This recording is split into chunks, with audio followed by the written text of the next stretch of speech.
Pre plan होता है, लेकिन क्या डेथ के टॉपिक में डेथ को प्री प्लान कर सकते हो? ए बी सी 3 पार्टनर हैं, सी के लिए यमराज आए और बोले चलो,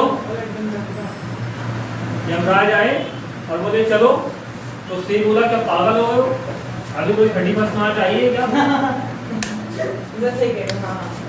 अभी थोड़ी जाना है, जब 31 मार्च आएगी, ईयर एंड होंगे, तो 1 अप्रैल को आना लेने, कब करेंगे?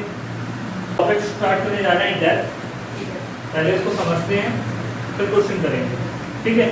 डेथ में और रिटायरमेंट में 90% सेम, सिर्फ 10% चेंजेस है, और वो भी सिर्फ 2 चेंजेस है।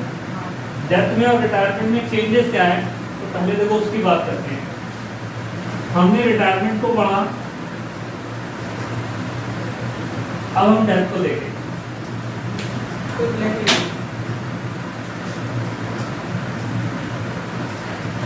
तो देखो रिटायरमेंट में क्या होगा कि रिटायरमेंट में किसी पार्टनर का होगा तो वो प्री प्लान होगा।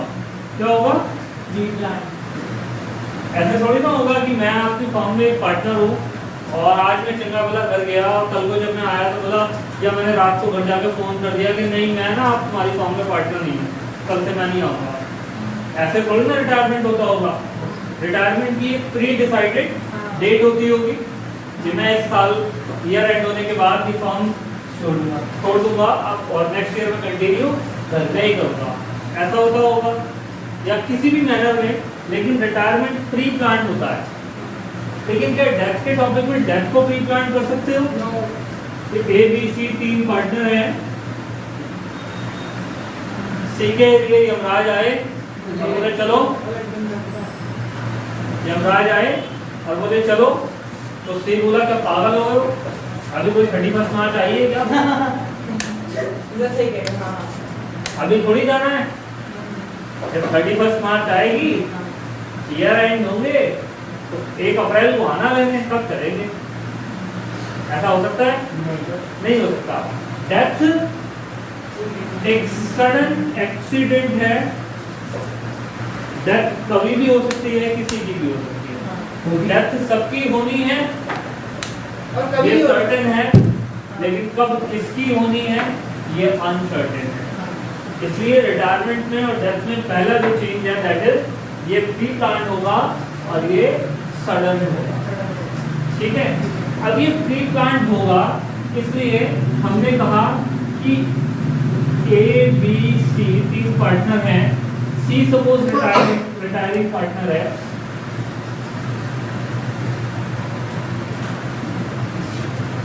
तो थोड़ी बंद करो, बहुत आवाज कर रहा है। सी रिटायरिंग पार्टनर है, ए और बी रिमेनिंग पार्टनर है। तो रिमेनिंग पार्टनर रिटायरिंग पार्टनर को क्या देके विदा करेंगे? गुडविल। ये अपने हिस्से की कैपिटल लेके जाएगा, अपने हिस्से के रिजर्व एंड सरप्लस का शेयर लेके जाएगा, अपने हिस्से का रीवैल्यूएशन का प्रॉफिट या लॉस लेके जाएगा, गुडविल कहानी। और ए और बी जो रिमेनिंग पार्टनर है वो इसको गुडविल देंगे अपने गेनिंग रेशियो, अपने गेनिंग रेशियो में। हाँ। Retiring partner what will take capital, reserve and surplus, revaluation का प्रॉफिट या लॉस, गुडविल। यहीं पर डेथ के केस में भी सेम है, ए और बी है, सी है।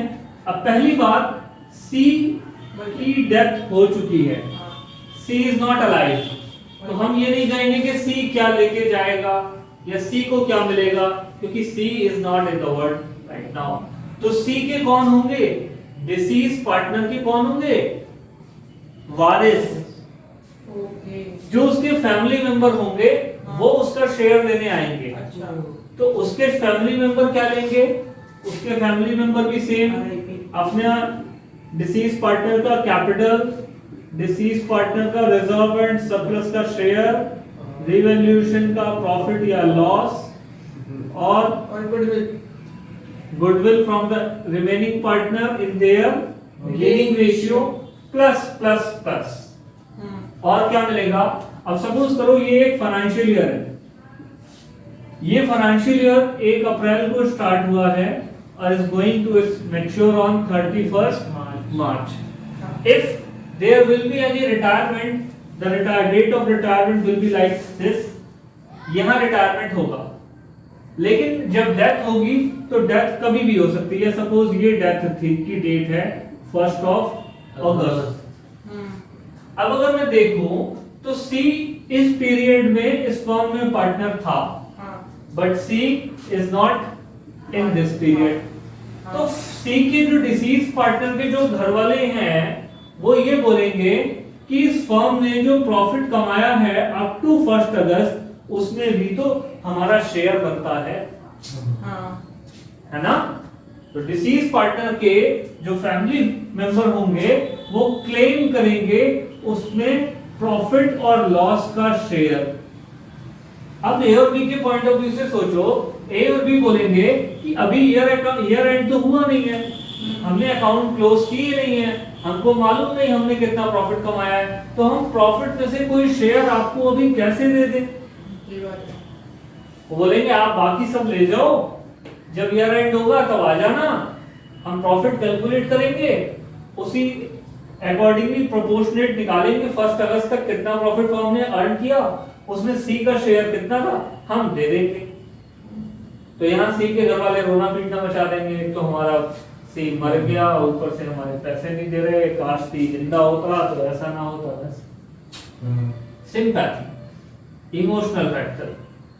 तो उस इमोशनल फैक्टर को ध्यान में रखते हुए हम एक कैलकुलेशन ये भी कर सकते हैं कि हम पास्ट ईयर के ट्रेंड को देखें. ये फॉर्म है हमारी, ये फाइनेंशियल ईयर है, इससे पुराने फाइनेंशियल ईयर को ट्रेंड को देखें और उस ट्रेंड को देखते हुए एक एवरेज प्रॉफिट निकालने की कोशिश करें कि हमने 7 महीने में कितना प्रॉफिट कमाया होगा, और उस प्रॉफिट के बेस पे हम इस पीरियड में सी का कितना प्रॉफिट बनता है वो प्रॉफिट कैलकुलेट कर दें और वो प्रॉफिट सी को डिलीवर कर दें. Share in profit till the date of death. बेटा ये एक एक्स्ट्रा काम तुमने करना है कि मरने वाले पार्टनर की डेथ की डेट तक का प्रॉफिट कैलकुलेट करना है. इसके अलावा कुछ नया नहीं है. अच्छा, हमने डेट तक का प्रॉफिट कैलकुलेट कर लिया. अब ये प्रॉफिट हम सी के कैपिटल अकाउंट में डाल देंगे. सी के कैपिटल में जैसे बाकी सब दे रहे थे ये भी दे देंगे, प्लस अपने लिए ये हमारे लिए क्या है? लॉस है. बैलेंस शीट में हम पी एंड एल सस्पेंस के नाम से इसको जमा देंगे डेबिट साइड यानी कि एसेट्स में. ये एक लॉस मान के हम रख लेंगे. कब तक के लिए? जब तक हमारा ईयर एंड नहीं हो जाता. जब हमारा ईयर एंड हो जाएगा, अकाउंट्स क्लोज हो जाएंगे, तब हमारा ये प्रॉफिट एक्चुअल प्रॉफिट हम कैलकुलेट कर लेंगे. सपोज करो सी को हमने 15,000 रुपए प्रॉफिट देके विदा करा है, हमने ईयर एंड पे कैलकुलेट करा, सपोज हमारा 1,50,000 का प्रॉफिट आया, इसमें से हमने ये लॉस सेट ऑफ कर लेना है. पहले बचा हुआ प्रॉफिट कितना होगा? 135. इस 135 को हम आपने माइनस किया जो प्रॉफिट मैंने सी को देके विदा किया था. अच्छा, ठीक. इसको हम लाइक लॉस की तरह रखेंगे. कब तक? बैलेंस शीट की डेट. तो ये काम हमारे को एक एक्स्ट्रा करना पड़ेगा यहाँ पर कि हमको रिटायरिंग डिसीज पार्टनर जिसकी डेथ हुई है उसकी डेथ की डेट तक का प्रॉफिट हमें कैलकुलेट करना है. बाकी सारे का सारा काम वही का वही. जो 15,000 का लॉस ये ऐसे में